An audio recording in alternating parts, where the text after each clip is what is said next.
tiga pribadi. Dikatakan di sana Allah menyatakan dirinya dalam tiga oknum yang dapat dibedakan namun tetap dalam keesaan ilahinya. Bapa, pemilihan dan penciptaan. Anak, penyelamatan dan inkarnasi. Roh Kudus, pengudusan dan pematerian.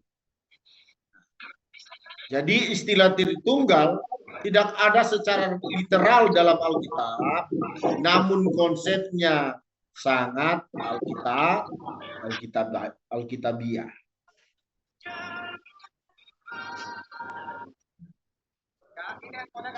Makanya kalau sudah di bagian ini biasanya ini jadi apa namanya?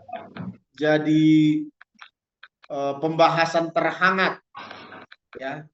Kadang kan orang-orang yang kita layani mungkin kan ada orang-orang yang dilayani yang mungkin belum percaya Kristus, belum percaya Yesus. Nah, mereka bilang Allah kalian tiga katanya, ya kan? Jadi, setelah dari Allah kita masuk yang namanya antropologi atau doktrin tentang manusia. Ya. Imago Dei atau gambar ilahi. Manusia diciptakan menurut gambar dan rupa Allah. Jadi di dalam perjanjian baru ini mempelajari tentang Allah, manusia, dan Kristus. Nah, yang pertama yaitu manusia diciptakan menurut gambar dan rupa Allah pada bagian doktrin manusia.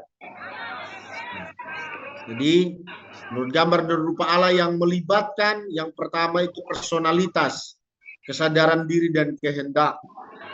Yang kedua ada namanya natur spiritual. Setelah dari doktrin manusia, kita masuk di dalam perjanjian baru, kita masuk di dalam yang namanya doktrin dosa atau hamartologi. Hamartologi atau biasa disingkat hamartia, ini merupakan kegagalan pencapaian sasaran atau standar yang ditetapkan oleh Allah. Hamartia itu artinya tidak tepat sasaran, Bapak Ibu. Itulah disebut sebagai dosa. Nah,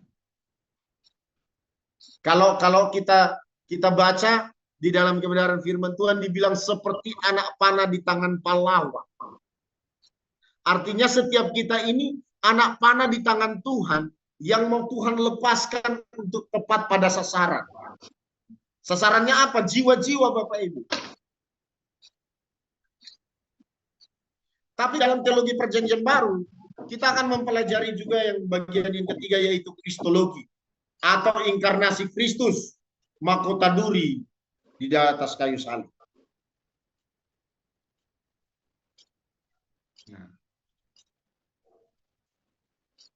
Bagaimana Allah menjadi manusia? Ya, inkarnasi atau inkem berarti Allah mengambil rupa manusia tanpa kehilangan kealahan. Makanya Yesus itu disebut sebagai 100% Allah, 100% Tuhan, 100% manusia.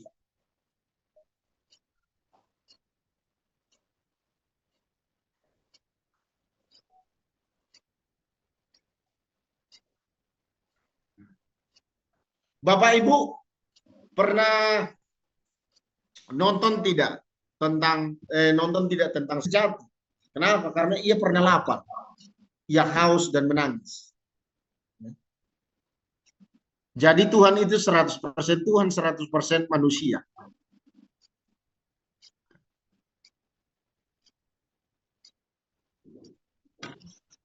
Buktinya Tuhan pernah lapar kapan? Waktu dia selesai berpuasa 40 hari sebelum memulai pelayanan. Dan di situ iblis tahu dia lapar kan? Iblis bilang sama dia, kalau engkau anak Allah, ubahlah batu ini jadi roti. Spacey happen. E happus. 3. Spacey. T A U T. Jadi yang ketiga adalah keilahian sejati yang mengampuni dosa dan berkuasa atas alam. R J Jadi di kolong langit ini nggak ada space yang L A bisa spacey bilang symbol dosa titik 2 manusia itu diampuni enter selain 1 daripada yang spacey punya kerajaan surga.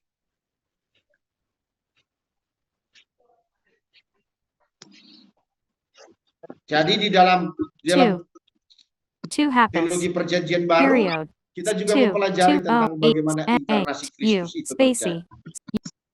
H O happen L O H space E A T U Setelah spacey itu kita enter akan melihat 2 space here apa yang spacey disebut sebagai karya penyelamatan Kristus. B U L I 2 A spacey Karya enter penyelamatan Kristus dimulai 3 dari spacey dia here datang ke spacey dunia, lahir di dunia, T O N kemudian T dia K harus mengalami T yang namanya kematian. R U N Substitusinya apa? spacey Kristus mati menggantikan saya dan Bapak Ibu, menggantikan orang percaya, menggantikan orang berdosa. Ya betul. Ya, ada loh batu, ada buli-buli mana, dan ada tongkat hari. Loh batu ini kan ngomong tentang hukum Musa.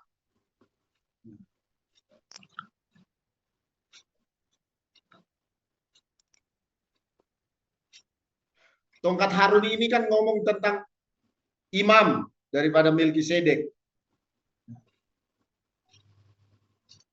Mana ini kan sebenarnya ngomong tentang pribadi Kristus yang menjadi korban penebusan. Jadi karya penyelamatan Kristus dimulai dari waktu Kristus lahir ke dunia.